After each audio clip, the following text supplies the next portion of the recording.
अस्सलाम वालेकुम नाज़रीन, मेरा नाम है डॉक्टर आयशा खान और मैं ज़च्चा बच्चा के पैनल से आपसे मुखातिब हूँ। डियर, बहुत ही कॉमनली आस्क्ड क्वेश्चन है कि बेबी मूवमेंट्स आज कम है, ज़्यादा हैं, तो छोटी-छोटी चीज़ें आपको बेबी मूवमेंट्स के बारे में बताती हूँ। जो फीमेल फर्स्ट टाइम प्रेग्नेंट हैं, they will start feeling their baby movement by 20 weeks. जो दूसरी तीसरी मरतबा या चौथी पांचवी मरतबा प्रेग्नेंट हैं, they will start it early, like around 16 weeks. Your baby movements continue to increase till 32 weeks and then they reach a plateau level. Plateau level means yani they will not increase after that. Who is the best judge of your baby movement? Exactly, you are the best judge. अगर आपको लग रहा है कि आपकी baby movements आज अच्छी नहीं है, आज बच्चा कम मूव कर रहा है, देन डेफिनेटली वो बच्चा कम ही मूव कर रहा है. कोई डॉक्टर, कोई मिडवाइफ, कोई घर की बंदी या कोई भी आपको नहीं बता सकता कि आपका बच्चा कैसा मूव कर रहा है. अपने बच्चे की मूवमेंट चेक करने की बेहतरीन जज सिर्फ और सिर्फ आप हैं. दूसरी चीज़ ये कि क्या अगर बच्चे की मूवमेंट कम हो या महसूस ना हो पूरा दिन, तो क्या आपको डॉक्टर के पास जाना चाहिए? क्या आपको किसी को कॉन्टेक्ट करना चाहिए? इसका आंसर है definitely yes, you have to go to doctor.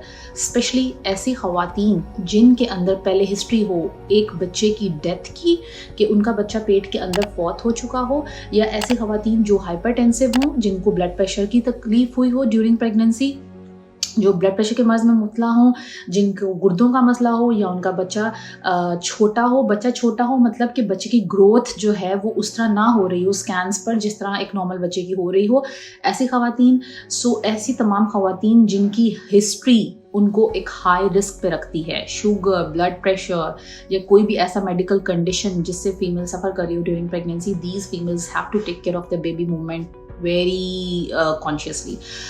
दूसरी चीज़, कॉमन, अगर आपकी प्रेगनेंसी बिल्कुल नॉर्मल जा रही है और आपको किसी किस्म का कोई मेडिकल का इशू नहीं है, बट जस्ट आज आपको महसूस हुआ है कि आपके बच्चे की हरकत कल से कम है, तो उसका एक कॉमन आम सा तरीका जो कि स्टडीज़ में पेशेंट्स को बताया जाता है और जो मैं अपने पेशेंट्स को रेकमेंड करती हूँ, कि आप एक खामोश कमरे में उल्टी साइड पे करवट लेके लेटें और अपने बच्चे की मूवमेंट्स को काउंट करें 2 आवर्स के लिए.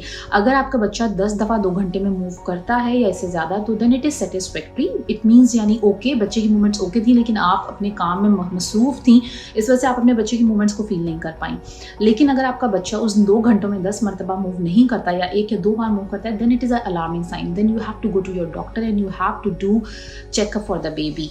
Okay, you have to check your baby heart, your baby stress, non stress test जिसको हम CTG कार्डियोटोकोग्राफी कहते हैं. Then you have to do that. आपको बच्चे की मूवमेंट कंटिन्यूसली पूरा दिन फील नहीं होगी. जैसे हम लोगों का एक स्लीप वेक साइकिल होता है, इसी तरह अल्लाह ताला ने छोटे बच्चों का भी एक स्लीप वेक साइकिल बनाया है कि बच्चा पूरे दिन में सोता है जागता है, सोता है जागता है. बच्चे के सोने का ड्यूरेशन नॉर्मली 20 to 40 मिनट्स होता है, लेकिन अगर ये ड्यूरेशन 90 मिनट्स तक, यानी कि अगर आपको 90 मिनट्स तक बच्चे की हरकत महसूस नहीं हुई, then you have to focus on your baby movements, then it is not good. और इम्पॉर्टेंट बात, ऐसी तमाम खवातीन जो पहली बार प्रेग्नेंट हैं और 24 वीक्स यानी कि 6 माह तक they didn't feel their baby movement even single time, please go and visit a specialist. It's time to see a specialist. आपको उस बच्चे का डिटेल्ड अल्ट्रासाउंड कराने की ज़रूरत है, क्योंकि बेबी मूवमेंट्स आपके बच्चे की दिमाग, बोन्स और मसल्स की नॉर्मल डेवलपमेंट को इंडिकेट करती हैं. और अगर ऐसा कोई भी बच्चा जो 24 हफ्ते तक माँ के पेट में मूव ना करे, उस बच्चे के दिमागी या मसल्स में या कोई पैदाइशी नुक्स उस बच्चे में लाजमी हो सकता है. सो प्लीज़, ऐसी तमाम खवातीन जो फर्स्ट टाइम प्रेग्नेंट हो और उनको 24 वीक्स तक एक भी बार बच्चे की मूवमेंट फील ना हुई हो, प्लीज़ आप अपने स्पेशलिस्ट को, अपने हेल्थ केयर प्रोवाइडर को कांटेक्ट करें और एक डिटेल्ड स्कैन बच्चे का कराएं. इसी के साथ मुझे इजाज़त दीजिए.